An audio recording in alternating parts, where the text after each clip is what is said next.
Cuando te dice Consuelo, quiero ser presidente porque de la fue... Yo he usado esta metáfora. Fue muy de a poquitito. Porque tú lo levantaste. Fue muy de a poquitito. No, estás loco. No. Fue muy de a poquitito. Yo digo como cuando meten, no sé, cuando calientan la olla a poquitito, te meten a la olla y te van calentando a poquitito. Y tú no te das cuenta cuando de repente el agua está hirviendo y dices, ¿pero en qué minutos se calentó esta agua? Así fue. Fueron, claro, sucesivas conversaciones. Mira, me han dicho esto, no sé qué, que desde hace muchos años. Ya. Y yo siempre me hacía un poco la lesa. Porque él fue uno de los ministros más populares, si no el más popular del gobierno de Michelle Bachelet. De hecho, se decía que si él era candidato hace 3 años atrás. De esa época yo lo empecé a escuchar. Ah, mira. Y era una locura. O sea, yo decía, ¿pero de qué me estás hablando? Pero había mucha gente que lo pensaba para la elección anterior. Y a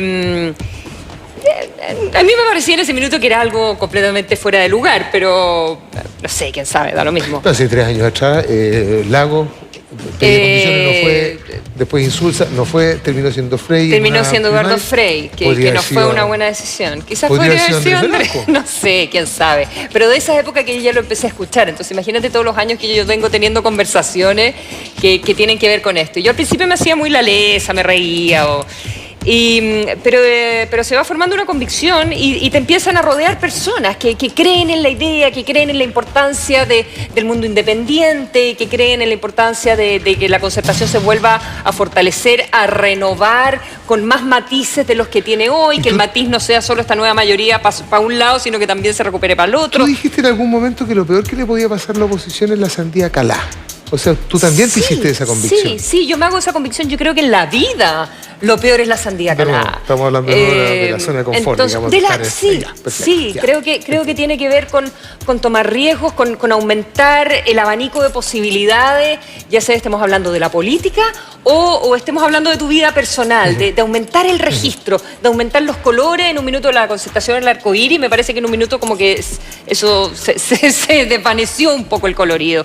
Y el colorido tiene que ver con reencantar personas, con incorporar independientes, con renovar los partidos políticos, con un montón de cosas que no tienen necesariamente que ver con la sandía calada para ganar una elección, sea esta el candidato o la candidata que sea. Consuelo, y en el caso del exministro Andrés Velasco, había una... Le dicen ministro todavía en la calle. Chileno, le dicen ministro, me imagino. Le dicen ministro porque lo hizo bien y porque yo creo que tuvo una gestión súper exitosa que la gente valora en medio de una crisis económica que fue muy, muy grandota. Había un grado de complejidad igual, en tanto exministro de Bachelet. Primero se decía que si volvía la expresidenta Bachelet, él no iba a ser candidato. Después sacó el aviso voy aunque ella vuelva. ¿Cómo se vivió ese proceso? En la intimidad, en el plano de las convicciones. ¿Fue muy complejo que volviera Bachelet? No, porque era un dato, yo creo que era bastante un dato de la causa hacia finales del año pasado. Yo creo que ya todo el mundo tenía más o menos claro, la gente que sigue la política, que Michelle Bachelet iba a regresar, independiente de los silencios o lo que se dijera en ese momento. Que iba a ser candidata. Yo por lo menos tenía más o menos claridad de que iba a ser candidata, y quizás como periodista uno lo veía así. Pero yo creo que cuando tú me preguntas cómo va evolucionando la posición de Andrés, yo creo que también en Andrés y en todo el equipo de gente que se fue sumando, también se van creando convicciones más fuertes de cuál es la importancia de que haya más variedad y más diversidad en una competencia dentro de la oposición.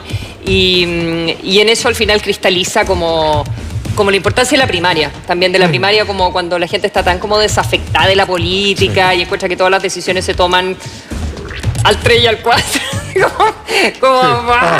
No, ¿sabes qué? Tomemos las decisiones democráticamente, tengamos candidatos, que la gente vote y el más votado va a la elección.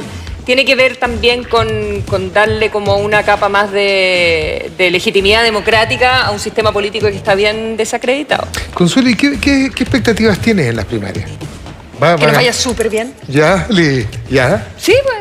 Sí, ahora las encuestas dicen que probablemente la que vaya a ganar sea Michelle Bachelet, ¿no es cierto? Sí. La encuestología. La encuestología así lo señala. Ahora, Si ese fuera el caso, digamos, esta es una pelea de largo aliento y usted va a tener ahí candidato presidencial forever. Para 2000, no fue ahora, pero será para el 2018. Mi vida como... Mi vida junto al candidato. Mi vida junto al candidato. Voy a escribir un libro. Claro, durmiendo con el candidato. Durmiendo con un candidato. ¿Sí? ¿O...? No sé, fíjate. Quizá. No sé. Pero usted, no sé, yo espero que sea muy un dispuesta proceso... a acompañarlo en todas, digamos. ¿Lo vas a acompañar en...?